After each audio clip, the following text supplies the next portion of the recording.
Hi കൂട്ടുകാർ, അസ്സലാമു അലൈക്കും വറഹ്മത്തുള്ളാഹി തആല വബറകാതുഹു. 2024 ദുറൂസുൽ ഇസ്ലാമിൻ്റെ പൊതുപരീക്ഷ നടന്നതിൻ്റെ മോഡൽ ക്വസ്റ്റ്യൻ പേപ്പർ ആണ് ഞാനിവിടെ വോയിസ് ആയിട്ട് വിടുന്നത്. ക്വസ്റ്റ്യൻ പേപ്പർ ഫോട്ടോ ആയിട്ട് കിട്ടിയിട്ടില്ല, അതുകൊണ്ട് അതിൽ വന്ന ചോദ്യങ്ങൾ ഞാനിവിടെ വോയിസ് ആയിട്ട് ആഡ് ചെയ്യാണ്. എല്ലാവരും മനസ്സിലാക്കുക. ഒരുപാട് പേര് കമൻറ്റ് ചെയ്തു ഇന്നലത്തെ ചോദ്യ പേപ്പർ ഇടണം എന്നൊക്കെ പറഞ്ഞിട്ട്. അപ്പോൾ അതവർക്ക് ഞാൻ ചോദ്യങ്ങളൊന്ന് മനസ്സിലാക്കാൻ വേണ്ടിയിട്ട് വോയിസ് ആയിട്ട് ആഡ് ചെയ്യാം. അപ്പം ആദ്യം ശരി അടയാളപ്പെടുത്താനാണ് കോളത്തിൽ. അതിൽ ഒന്നാമത് വന്ന ചോദ്യം, മസ്ജിദ് നബവിയിൽ നിന്ന് നിസ്കരിക്കുന്നതിൻ്റെ പ്രതിഫലം. മസ്ജിദ് നബവിയിലെ നിസ്കാരത്തിന് എത്രയാണ്? 1000 മടങ്ങ് പ്രതിഫലമാണ്. 1000 മടങ്ങാണ് പ്രതിഫലം. അത് അടയാളപ്പെടുത്താം. അടുത്തത് എന്താണ്? ഉസ്താദിൻ്റെ വീടിൻ്റെ ഭാഗത്തേക്ക് ഒരിക്കൽ പോലും കാല് നീട്ടിയില്ല. ആര്? ഇമാം അബൂ ഹനീഫ റളിയല്ലാഹു അൻഹു. ഇമാം അബൂ ഹനീഫ റളിയല്ലാഹു അൻഹു. മനസ്സിലാക്കുക. അടുത്തത് എന്താണ്? ബിൽക്കീസ് രാജ്ഞിയുടെ സിംഹാസനം ഫലസ്തീനിൽ എത്തിച്ചതാരാണ്? ആസഫ് ഇബ്നു ബർഹിയ. ഇസ്ലാമിൽ നിന്ന് പുറത്തു പോകാൻ കാരണം ഖുർആൻ മലിനമാക്കൽ പ്രവൃത്തി കൊണ്ടുള്ള യുദ്ധമാണ്. മകന് ഫാത്തിഹ പഠിപ്പിച്ചതിന് അബൂ ഹനീഫ ഇമാം ഉസ്താദിന് പാരിതോഷികം നൽകിയത് 500 ദിർഹം. മണ്ണ് എന്നാണ് അർത്ഥം. ഇവിടെ തൊഴിന്, തീന്, ബത്തന്. അതിൽ തീന് എന്നതാണ് മണ്ണ് എന്നതിൻ്റെ അറബി. മനസ്സിലാക്കുക. മണ്ണ് എന്നാണ് അർത്ഥം. അതിൻ്റെത് തൊഴിന്, തീന്, ബത്തന് എന്നീ ഓപ്ഷനാണ് അവിടെ വന്നത്. അതിൽ തീൻ എന്നതാണ് മണ്ണ് എന്നതിൻ്റെ അർത്ഥം. ജുറൈസ് റളിയല്ലാഹു അൻഹുവിൻ്റെ പാഠഭാഗത്തു നിന്ന് വന്ന അറബി മീനിങ് ആണത്. അടുത്ത ചേരുംപടി ചേർക്കാനാണ്. ഔസുൽ ആളം എന്ന പേരിൽ അറിയപ്പെട്ടത് ആരാണ്? ഷെയ്ഖ് ജീലാനി. ഷെയ്ഖ് ജീലാനിയാണ് ഔസുൽ ആളം എന്ന പേരിൽ അറിയപ്പെട്ടത്. അടുത്തത് കൂഫയിൽ ജനിച്ചു. കൂഫയിലാണ് ജനിച്ചത് ആര്? ഇമാം അബൂ ഹനീഫ. ഇമാം അബൂ ഹനീഫ കൂഫയിലാണ് ജനിച്ചത്.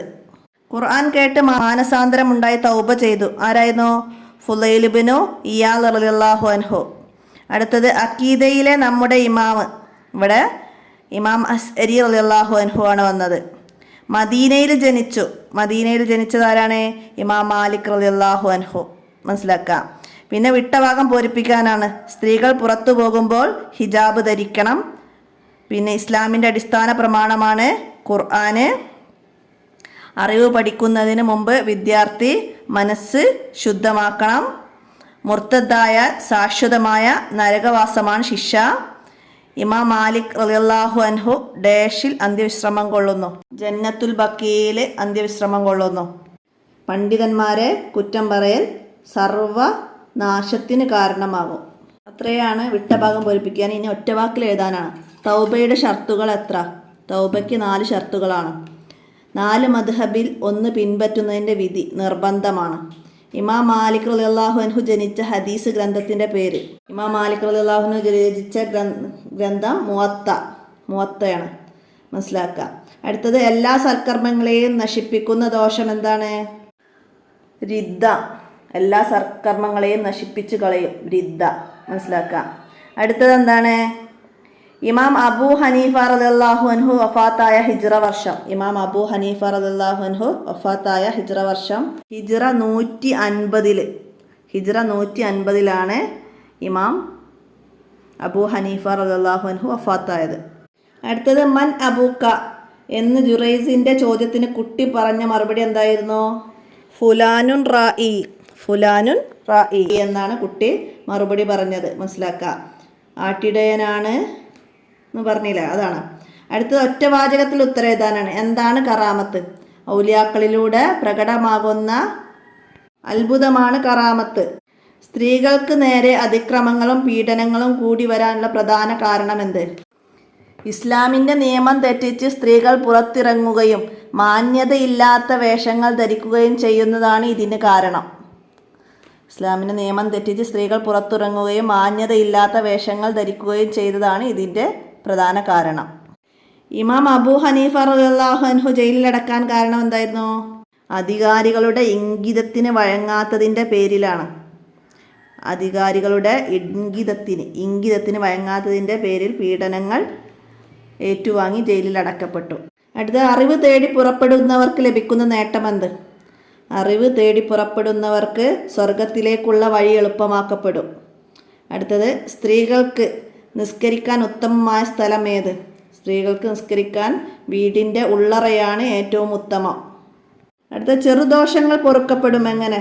നിസ്കാരം, നോമ്പ് പോലുള്ള കർമ്മങ്ങൾ കൊണ്ട് ചെറുദോഷങ്ങൾ പൊറുക്കപ്പെടും. അടുത്തത് ആരാണ് അഹ്ലു സുന്നത്തി വൽ ജമാഅത്ത്? നബി സല്ലല്ലാഹു അലൈഹി വസല്ലമയുടെയും സഹാബികളുടെയും ചര്യ പിന്തുടരുന്നവരാണ് അഹ്ലു സുന്നത്ത് വൽ ജമാഅത്ത്. അടുത്തത് 5 വരിയിൽ കുറയാതെ എഴുതാൻ വന്നത് ഇൽമ് പഠിക്കൽ എന്നതിനെ കുറിച്ചിട്ടാണ്. നിങ്ങൾ 6ാമത്തെ പാഠമായ നൂറുള്ള എന്ന പാഠത്തിൽ ഇൽമു പഠിക്കുന്നതിൻ്റെ പ്രാധാന്യത്തെക്കുറിച്ചൊക്കെ പറയുന്നുണ്ട്. അപ്പോൾ അതൊക്കെ മനസ്സിലാക്കിയിട്ടാണ് അവിടെ എഴുതേണ്ടത്. പിന്നെ 5 വരി കുറയാതെ എഴുതാൻ വന്നത് അച്ചടക്കമുള്ള സ്ത്രീകൾ എന്നതിനെ കുറിച്ചാണ്. അത് നിങ്ങൾ 2ാമത്തെ പാഠത്തിൽ പറയുന്നുണ്ട്. സ്ത്രീ വീടിൻ്റെ വിളക്കാണ്, വീടിൻ്റെ ഐശ്വര്യമാണ്, അതിന് അത്യാവശ്യത്തിന് മാത്രമേ അവർ പുറത്തു പോകുമ്പോൾ ഹിജാബ് ധരിക്കണം ഒക്കെ പറഞ്ഞിട്ടുള്ളൊരു പാരഗ്രാഫ് ഉണ്ട്. അപ്പോൾ അതാണ് അതിനെ മനസ്സിലാക്കിയിട്ട് എഴുതേണ്ടത്. അപ്പോൾ ഇത്രയാണ് ദുറൂസുൽ ഇസ്ലാമിൻ്റെ ചോദ്യപേപ്പറിൽ വന്ന ചോദ്യങ്ങൾ. എല്ലാവരും മനസ്സിലാക്കുക. നമ്മൾ മുമ്പ് ചെയ്ത ചോദ്യപേപ്പറുകളെ അപേക്ഷിച്ച് ഇത് വളരെ സിമ്പിളായിട്ടുള്ള ചോദ്യം തന്നെയാണ്. അപ്പോൾ എല്ലാവരും എഴുതിയിട്ടുണ്ടാവും. എല്ലാവർക്കും നല്ലൊരു വിജയം ഉണ്ടാവട്ടെ എന്ന് ആശംസിക്കുന്നു. നമുക്ക് തജ്വീദിൻ്റെ ചോദ്യപേപ്പർ കൂടി ഇതുപോലെ ചെയ്യണം. അപ്പോൾ ചോദ്യപേപ്പർ ഞാൻ ക്ലിയറായിട്ട് അടുത്ത് തന്നെ വീഡിയോ ചെയ്യാം. അസ്സലാമു അലൈക്കും വറഹ്മത്തുള്ളാഹി വബറകാതുഹു.